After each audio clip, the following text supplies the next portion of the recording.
Hello dears, आज बच्चों कक्षा 8वीं गणित में हम छूट और कमीशन पढ़ेंगे। छूट किसे कहते हैं? छूट मतलब जो भी अंकित मूल्य है उसके ऊपर जो हमसे दुकानदार कम लेता है। 200 रुपया मान लीजिए उसका दाम है और वह 180 में हमें देता है, तो मतलब उसने 20 रुपया हमें छूट दिया। तो छूट देता क्यों दुकानदार है? वो अपनी बिक्री बढ़ाने के लिए उस पर छूट देता है। तो 100 रुपये जो छूट दी जाती है बच्चों, उसे हम प्रतिशत छूट कहते हैं। प्रतिशत मतलब होता है हर सैकड़े पर छूट, हर 100 पर कितना छूट है उसे प्रतिशत छूट कहते हैं। यहाँ पर कुछ पुनरावर्तन है जिसके प्रश्न दिए गए हैं।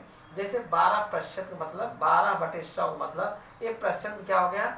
ये 12 हो गया।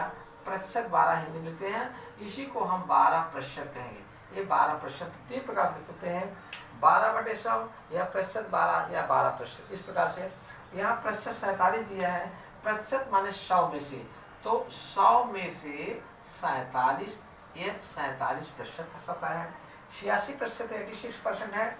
तो प्रतिशत प्रति माने 100, प्रति 100 माने हर सैकड़े पर, प्रतिशत 100 पर कितना है? 86 जो है, इसको इस प्रकार से हम लिखते हैं।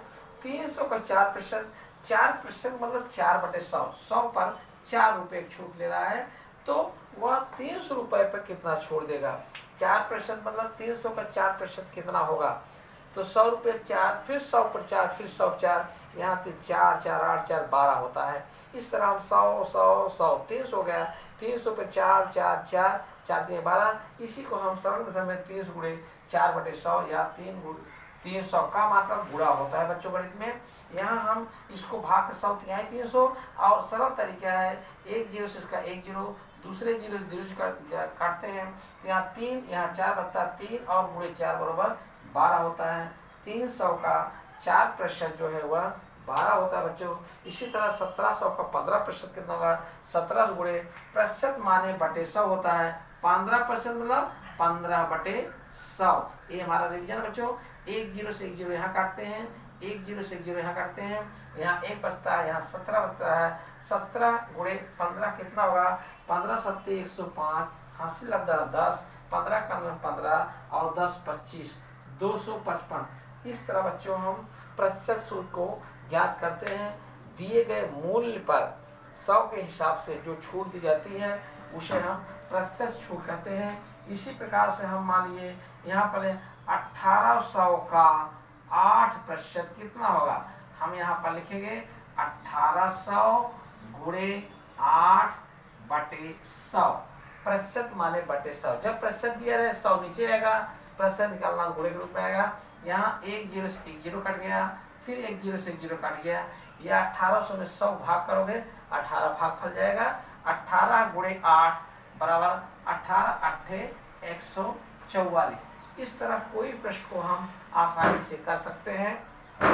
7वां नंबर देखिए, 50 का 50% कितना होगा? 50 का 50% निकालना बच्चों, यहाँ पर लिख सकते हैं 50 का माने गुणे होता है, का मतलब गुणे 50% है, 50/100 यहाँ लिखेंगे। अब यहाँ काटने तरीका 50 से कम पर 50 दूना 100, 2 यहाँ आएगा, 2 भाग करेंगे 50 में तो 25 भाग फल जाएगा। लेकिन हम इसको और सरल तरीके से कर सकते हैं। 1 0 से इसका 1 0 काट दिया, यहाँ 1 0 से इसका 1 0 काट दिया, हमारे पास यहाँ नीचे 1 बचा है। 1 से भाग देने पर संख्या में कोई परिवर्तन नहीं होता बच्चों। यहाँ 5 गुणे 5 बराबर 25। इस तरीके हमारा होता है। अब यहाँ पर लिखिए 8वां सवाल है, 0.4 का 2% कितना होगा? देखिए इस तरह सवाल, तो वही सवाल बच्चों, 0.4 गुणे 2% माने 2/100। यहाँ पर लिखा 4 दूनी 8 हो गया बच्चों। एक अंक पहले दशमलव गया, एक अंक पहले लगाया दशमलव लगा दिया, यहाँ पर 0 लगा दिया हमने। ये बटे 100, चूंकि नीचे हमारा काटा नहीं, काट भी सकते हैं हम, 4% 100 कर सकते हैं, लेकिन ये सरल तरीका हमारा क्या है, यहाँ पर लिख सकते हैं। हल करना है, यहाँ 1 2 0 है, जो दशमलव बच्चों उससे 2 अंक और पीछे आएगा। एक अंक पहले से है, यहाँ पर दशमलव 1 अंक पहले से है, 2 0 है तो 2 अंक और आएगा। 1 अंक 2 अंक पहले आ गया, यहाँ पॉइंट लगाया, पूर्णांक कुछ नहीं 0 है, तो 0.008 यह हमारा इसका आंसर हुआ। इस आधार बच्चों हम प्रतिशत शुल्क के हम छूट कोई कमीशन जो है अगले प्रसंग जो है प्रकरणों में पढ़ेंगे, अगली वीडियो में देखें। Okay, thanks.